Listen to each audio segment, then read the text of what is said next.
Good morning students. बच्चों, हम लोग देखेंगे आज aldol condensation. Aldol condensation 12th का टॉपिक है, एल्डिहाइड कीटोन का। बड़ा ही इंपॉर्टेंट टॉपिक है। लेकिन इससे पहले कि एल्डोल कंडेंसेशन देखें, हम लोगों को थोड़ा सा जानना होगा इनोलेट। इनोलेट क्या होता है, और इनोलेट से भी पहले एक और चीज जानना होगा, और वो जानना होगा बेस। थोड़ा सा, बस थोड़ा सा। आइए देखते हैं। जैसे आपको पता है, अगर मैं लिखूं CH3 minus NH2 minus OH minus, है ना, F माइनस और ClBrI, तो आपको पता है अगर मैं पूछूं कि कौन स्टेबल बेस है, तो आप कहते हैं सर बेस में सबसे पहले साइज देखते हैं। तो सबसे पहले हम लोग साइज देखेंगे, क्योंकि जितना बड़ा साइज रहेगा उतनी पोटेंशियल एनर्जी कम होगी। चार्ज तो सब पे 1 माइनस है ना, तो जितना बड़ा साइज होगा उतनी पोटेंशियल एनर्जी कम, और जितनी एनर्जी कम उतनी स्टेबिलिटी ज्यादा। तो अगर मैं पूछूं सबसे ज्यादा स्टेबल, तो आप कहेंगे ये है और ये है ना। इसी तरह इसमें भी देख सकते हैं, तो आप ये कहेंगे कि ये ज्यादा स्टेबल है, ये कम स्टेबल है। अब अगर इन सब में देखा जाए, तो इन सब में क्या होता है कि साइज फैक्टर बहुत मायने नहीं रखता। क्यों मायने नहीं रखता? क्योंकि साइज अगर एक ही पीरियड में है ना, तो साइज में बहुत माइनर डिफरेंस आता है।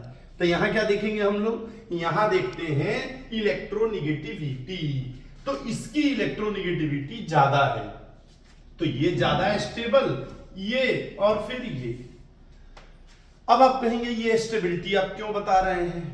इस स्टेबिलिटी से क्या होगा कि आप समझ जाएंगे, अगर ये ज्यादा स्टेबल है, इसका मतलब अगर मैं कहूं HI और HBr कौन बढ़िया एसिड होगा, तो आप कहेंगे कि सर HI बढ़िया एसिड होगा।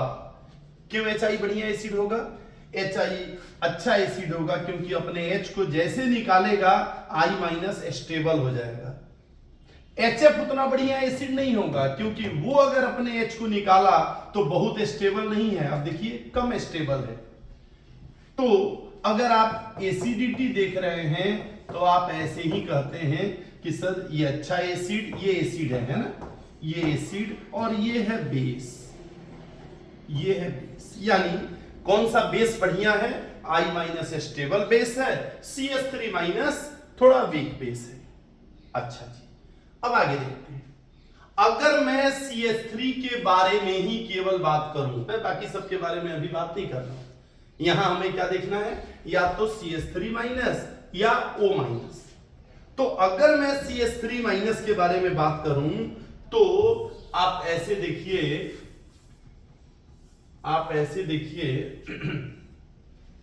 कि मैं ये कहूं कि क्या ये CH3 माइनस, क्या ये CH3 माइनस स्टेबल है?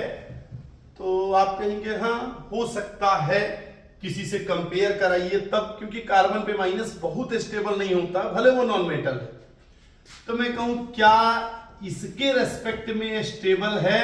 तो आप कहेंगे नहीं सर, ये इंडक्टिव इफेक्ट से थोड़ा सा इलेक्ट्रॉन देगा, तो ये ज्यादा स्टेबल होगा। ओके, अच्छा। अगर मैं ये कहूं कि ये है Cp माइनस और ये भी है Cp माइनस, लेकिन साथ में ये है, तो आप कहेंगे सर ये तो ज्यादा स्टेबल होगा। क्यों? क्योंकि यहां डीलोकेलाइजेशन होगा। यानी अगर कार्बन को हमें स्टेबल करना है, हालांकि कार्बन पे माइनस बहुत स्टेबल नहीं होता, फिर भी अगर कार्बन पे हमें स्टेबल देखना है माइनस को, तो हमें क्या कराना होगा? अगर डीलोकेलाइजेशन हो गया तो वो कार्बन स्टेबल होगा। यहां तक क्लियर है? अच्छा, अब जरा देखिए, अब इसके बाद देखिए, इसके बाद जो है, एक मिनट, तो होता क्या है, अगर मैं आपको एक और कहूं, मैं कहूं कि भाई जरा ये देखिए, कहां गया पेन यार, अगर मैं कहूं आपसे, ये देखिए कि ये है C और ये C है ना, यहां माइनस है, यहां माइनस है। अगर यही C के जगह पे O रहे तो अभी आप कहेंगे कि सर अभी तो पढ़े थे O पे माइनस थोड़ा ज्यादा स्टेबल, I पे थोड़ा और स्टेबल, ऐसे होगा, ऐसे होगा, है ना। तो अब होता क्या है, ये जो एल्डोल कंडेंसेशन हम लोग पढ़ने जा रहे हैं, एल्डोल कंडेंसेशन में क्या होता है कि हम लोग ये पढ़ते हैं कि इसमें एल्डिहाइड या कीटोन हो जिसमें अल्फा हाइड्रोजन होना चाहिए। अब जरा मेन अल्फा हाइड्रोजन क्यों होना चाहिए, जरा ये समझिए। जैसे मान लीजिए ये कोई, आप पहले अल्फा जान लीजिए, ये क्या है, ये एक एल्डिहाइड है और इसी को अल्फा बोलते हैं, है ना। अगर मान लीजिए यहां और कार्बन होते, और कार्बन होते, मान लीजिए इधर भी होते, तो हम इसको क्या बोलते, अल्फा, इसको भी अल्फा, है ना। ये फंक्शनल ग्रुप के अगल बगल वाले को अल्फा, इसको क्या बोलते, बीटा गामा, बीटा गामा, है ना। तो मैं अगर ये पूछूं कि ये बताओ भाई कि गामा पे माइनस आ जाए तो क्या वो स्टेबल होगा, आप कहेंगे गामा पे आने से तो कोई मतलब नहीं लग रहा है। मैं कहूं अच्छा बीटा पे आ जाए, आप कहें तब भी कुछ नहीं। लेकिन जैसे मैं कहूं, जैसे मैं कहूंगा कि अगर ये माइनस अल्फा पे आए तो आप तुरंत कहेंगे सर अब तो रेजोनेंस होने लगेगा, अब तो डीलोकेलाइजेशन होने लगेगा, क्योंकि यहां लोन पेयर है और यहां डबल और ये सिंगल माइनस, है ना। हालांकि लोन पेयर उसमें पार्टिसिपेट नहीं कर रहा है, तो आप तुरंत कहेंगे कि रेजोनेंस होगा, यानी अब ये पहले से ज्यादा स्टेबल हो जाएगा। तो पहले से ज्यादा स्टेबल कब होगा, जब उस पे अल्फा पे माइनस चार्ज आए। अब हम कहें ठीक है, चलो एक ये भी समझ गए कि अगर कोई ऐसा एल्डिहाइड या कीटोन है जिसके अल्फा, अल्फा माने जस्ट बगल वाले पे माइनस हो, तो रेजोनेंस होता है और ये स्टेबल होता है, ठीक। और इसी स्टेबिलिटी की वजह से ऐसे कंपाउंड एल्डोल कंडेंसेशन देते हैं, ठीक है, ओके। तो क्या कोई और भी उपाय है, तो हम कहें हाँ, अगर ये एल्डिहाइड है, अगर ये एल्डिहाइड है और इसके बगल में डबल बॉन्ड है, अब फिर यहां कार्बन है, तो सोचो अगर यहां माइनस आए तो ये तो और ज्यादा स्टेबल होगा ना। कैसे, देखो डबल सिंगल, इतना लंबा डीलोकेलाइजेशन, ये और ज्यादा स्टेबल होगा। अगर मैं कहूं और आगे तक तो और ज्यादा स्टेबल होगा। इसका मतलब कि जो हम लोग अब यहां से पढ़ने जा रहे हैं एल्डोल कंडेंसेशन, है ना, और आज पढ़ेंगे एल्डोल क्या होता है, कौन से कंपाउंड एल्डोल देते हैं, है ना। तो देखिए जरा, अब इसमें हम लोगों को क्या देखना है, पहला चीज हम लोग क्या देख लिए, पहला हम लोग देख लिए कि एल्डोल किसका रिएक्शन है, ये कार्बोनिल कंपाउंड्स का रिएक्शन है, ये कार्बोनिल कंपाउंड्स का रिएक्शन है ना। तो अब आप कहेंगे कि सर कार्बोनिल माने CO, क्या इसमें ईस्टर वगैरह भी देख सकते हैं क्या, अभी नहीं, है ना, क्योंकि उस समय इसका नाम बदल जाएगा, रिएक्शन तो होगा, इसको एल्डोल नहीं बोलेंगे, ओके। तो कार्बोनिल कंपाउंड होना चाहिए, माने CO या CHO ये होना चाहिए, और इसके अल्फा पे एटलीस्ट 1 हाइड्रोजन होना चाहिए, एटलीस्ट 1 अल्फा हाइड्रोजन होना चाहिए, तभी ये एल्डोल देगा, ठीक है। कम से कम 1 हाइड्रोजन होगा तभी ये एल्डोल देगा। एल्डोल देगा माने एल्डोल कंडेंसेशन रिएक्शन तभी आगे प्रोसीड होगा, नहीं तो नहीं होगा। और अल्फा पे अगर नहीं है तो आगे भी हो सकता है, लेकिन कंजुगेशन में देखिए अभी हमने बताया ये CO था ना, तो ये अल्फा पे हाइड्रोजन है, क्यों, क्योंकि बाद में अगर ये हाइड्रोजन गया तो यहां माइनस आएगा, यहां रेजोनेंस होगा, इसलिए हमें अल्फा पे हाइड्रोजन चाहिए। और अगर अल्फा पे हाइड्रोजन नहीं है तो कहां हो फिर तब इसके अल्टरनेट माने देखो जरा 1 2 3, या तो तीसरे पे हो 4 5 अगर डबल बॉन्ड हो, या पांचवे पे, यानी कहां कहां होना चाहिए, कहां कहां होना चाहिए अल्फा हाइड्रोजन तीसरे पे, पांचवे पे, सातवें पे, नौवें पे। लेकिन ध्यान रहे क्या इस पे डबल बॉन्ड नहीं होना चाहिए, तभी अल्फा हाइड्रोजन हो और साथ में डबल बॉन्ड नहीं हो, तभी देगा कार्बोनिल कंपाउंड एल्डोल रिएक्शन। ठीक है, ओके। अब जरा आगे हम देखते हैं कि हम क्या कहना चाह रहे हैं। आइए, यानी अगर कोई कहे कौन एल्डोल देगा, जरा देखते हैं क्या ये एल्डोल देगा, क्या ये फॉर्मल्डिहाइड है, क्या फॉर्मल्डिहाइड एल्डोल रिएक्शन देगा? तो आप कहेंगे सर CO तो है लेकिन अल्फा कार्बन ही नहीं है, तो अल्फा हाइड्रोजन कहां से होगा, इसलिए ये एल्डोल कंडेंसेशन नहीं देगा। ओके, क्या ये एल्डोल कंडेंसेशन देगा? आप कहेंगे ये तो खूब देगा, क्योंकि इसके पास ये अल्फा है ना, 3 हाइड्रोजन है, और जिसके ऊपर 3 हाइड्रोजन हो वो तो खूब देगा।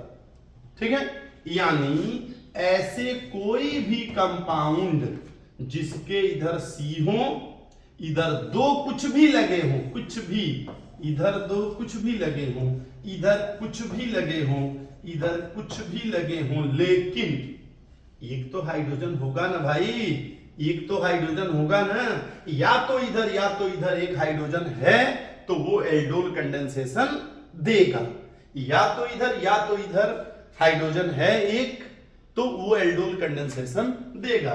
तो आइए जरा हम देखते हैं कि एल्डोल कंडेंसेशन कौन कौन देगा। क्या ये एल्डोल कंडेंसेशन देगा? क्या ये एल्डोल कंडेंसेशन देगा? तो आप कहेंगे सर अल्फा तो यही है और इस अल्फा पे तो हाइड्रोजन ही नहीं है, तो ये एल्डोल नहीं देगा। क्या ये एल्डोल देगा? क्या ये एल्डोल देगा? तो आप कहेंगे हाँ, इधर तो अल्फा हाइड्रोजन नहीं है, अरे ये तो बीटा है ना बच्चों, ये बीटा है, ये अल्फा है, अल्फा पे कोई है क्या हाइड्रोजन? नहीं, हाँ लेकिन ये भी अल्फा है, यहां तो है, इसलिए ये एल्डोल देगा। लेकिन अगर मैं ऐसे कर दूं, अब कहूं तो आप कहेंगे सर अल्फा कार्बन तो है लेकिन हाइड्रोजन नहीं है, इसलिए एल्डोल रिएक्शन नहीं देगा। तो एल्डोल के लिए क्या आना चाहिए, क्या होना चाहिए? अल्फा हाइड्रोजन होना चाहिए। जैसे मैं ये कहूं क्या ये एल्डोल कंडेंसेशन देगा? तो आप कहेंगे हाँ अल्फा हाइड्रोजन है। क्या ये एल्डोल कंडेंसेशन देगा? तो आप कहेंगे सर इधर अल्फा हाइड्रोजन है तो इधर भी, लेकिन इधर वाला देगा नहीं, क्योंकि अभी पता है डबल बॉन्ड से जुड़ा है, तो इसलिए ये नहीं देगा, हाँ ये देगा, और जब ये देगा तो कंपाउंड देगा, तो एल्डोल रिएक्शन होगा। क्या ये एल्डोल देगा? आप कहेंगे सर ये अल्फा तो ये है और अल्फा पे तो हाइड्रोजन है लेकिन डबल बॉन्ड है, तो एल्डोल नहीं देगा। लेकिन फिर हमने एक और बात बताया, क्या 1 2 3 4 5, ये देखिए पांचवें में भी 2 हाइड्रोजन है, इसका मतलब ये देगा, sp3 है ना, ये देगा। हाँ डबल बॉन्ड यहां नहीं है और यहां से यहां तक कंजुगेशन है, तो ये देगा। आ रहा समझ में? नोट कर लीजिएगा, है ना, पॉज करके। अब देखिए और भी हम कुछ और देखते हैं,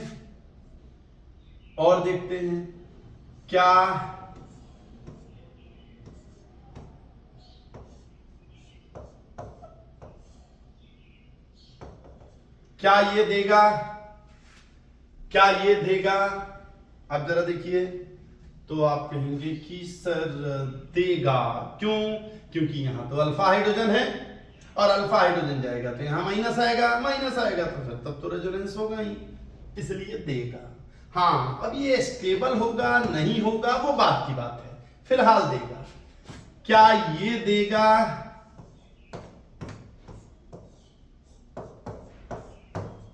आप कहेंगे नहीं सर, इधर तो अल्फा है नहीं, इधर है तो हाइड्रोजन नहीं है, इसलिए ये तो नहीं देगा। अब समझ रहे हैं मैं क्या कह रहा हूं? तो हम लोग ये सीख रहे हैं कौन देगा, देगा मैंने एल्डोल देगा, कौन नहीं देगा। जैसे मैं एक और कहूं कि क्या ये देगा, तो आप कहेंगे सर इधर तो पॉसिबिलिटी नहीं है, इधर अल्फा है और 2 कार्बन है, लेकिन यहां हाइड्रोजन है, इसलिए यस ये भी एल्डोल देगा। तो फिलहाल बेसिक, अभी एल्डोल कौन देगा नहीं देगा ये और डीप की बात है, लेकिन फिलहाल हम समझ गए कौन एल्डोल देगा कौन नहीं देगा। अच्छा, अब क्यों देगा, क्योंकि अभी हम एक इनोलेट वाली बात बताएंगे कि इनोलेट मैकेनिज्म की वजह से या जो भी। अब जरा देखिए आगे, मैं एक छोटा रिएक्शन दे रहा हूं क्योंकि ये अभी चलेगा 4-5 घंटे। तो मैं आपको दे दूं कि ये है CH3CHO, है ना, और इसका कोई भी बेस डाल दीजिए, कोई भी बेस। हालांकि एल्डोल जो आपके एनसीईआरटी में है डाइल्यूट NaOH यूज किया है, आप कैल्शियम हाइड्रोक्साइड, आप KOH कोई भी बेस डाल सकते हैं, है ना, इवन कुछ सॉल्ट भी डाल सकते हैं जो बेसिक होते हैं। तो जब डाइल्यूट NaOH आप डालते हैं तो ये बनता क्या है, मैं लिख दे रहा हूं CHOH और यहां CH2CHO, ये बन जाता है। और यहां क्या है, ये क्या है, एल्डिहाइड। ये क्या है, एल्कोहल को क्या बोलते हैं, ऑल। तो एल्डिहाइड का एल्ड, एल्कोहल का ऑल, इसीलिए इसको बोलते हैं एल्डोल, एल्डोल बना। ये बिल्कुल मत समझिएगा कोई साइंटिस्ट थे कि एल्डोल इसी को बोलते हैं। और इसको अगर थोड़ा सा गर्म करें ना बेटा, इसको थोड़ा सा अगर हीट करें तो इसको क्या बोलते हैं, अल्फा, इसको बीटा। अल्फा और बीटा से वाटर निकल जाता है, ये H और OH, और क्या बन जाता है, CH3CHCHO, ये बन जाता है। तो पहले तो आप बिना मैकेनिज्म के ट्रिक से समझ सकते हैं कि एल्डोल कैसे बनेगा। आपको जैसे मैं कोई भी दूं, इसी को जैसे देखना है तो कैसे ट्रिक से देखेंगे। पहले देखिए, मान लीजिए कहीं लिखा है ना CH3CHO, आप करिए क्या, इसमें अल्फा हाइड्रोजन तो यही है ना, एक बार इसको ऐसे ही लिख लीजिए। एक बार क्या करिए, CH3CHO ऐसे लिख लिए। दूसरी बार अल्फा हाइड्रोजन को सामने कर दीजिए और फिर पूरा ऐसे ही लिख लीजिए। ओके, अब क्या करना है, इस बॉन्ड को तोड़ दीजिए, हाइड्रोजन को O के पास भेजिए और बॉन्ड बना दीजिए। क्या बन जाएगा, CH3CHOH CH2CHO, है ना, देखिए बन गया एल्डोल। यही तो बना है जो हमने बनाया है। अब फिर कोई कहे तो इसका हाइड्रोजन और इसका OH, यहां पर एक बॉन्ड बन जाएगा, ये गायब हो जाएगा, ये गायब, यहां बॉन्ड, और ऐसे बन जाएगा। इसको क्या बोलते हैं, अनसेचुरेटेड एल्डिहाइड या अल्फा बीटा अनसेचुरेटेड एल्डिहाइड, ऐसे बोलते हैं। तो आज आप लोग क्या करेंगे, मैं आपको कुछ क्वेश्चंस दे रहा हूं, आप देखिए कौन एल्डोल देगा कौन नहीं देगा, और फिर अभी इसके बाद जब हम दूसरा वीडियो बनाएंगे उसमें इसके मैकेनिज्म और थोड़े ट्रिक देखेंगे। तो आइए आप कुछ क्वेश्चन लिखिए, इसको करिए। आपको बताना है कि ये एल्डोल देगा कि नहीं देगा, ठीक है। चलिए, HCHO CH3CHO C2H5CHO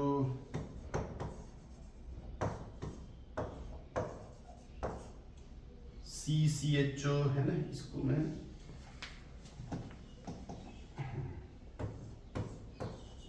CCHO,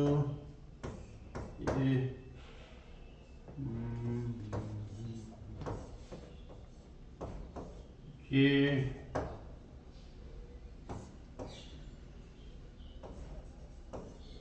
CHO,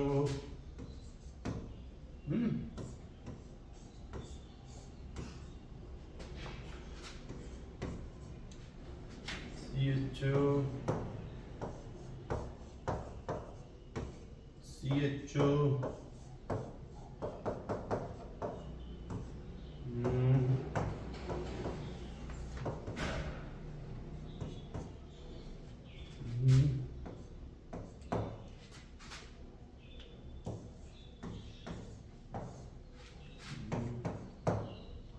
ठीक है बच्चों, तो ये छोटे छोटे क्वेश्चंस हैं जो आपको करने हैं, है ना, करने हैं। देखना है ये एल्डोल देगा कि नहीं देगा, एल्डोल देगा कि नहीं देगा, ठीक है।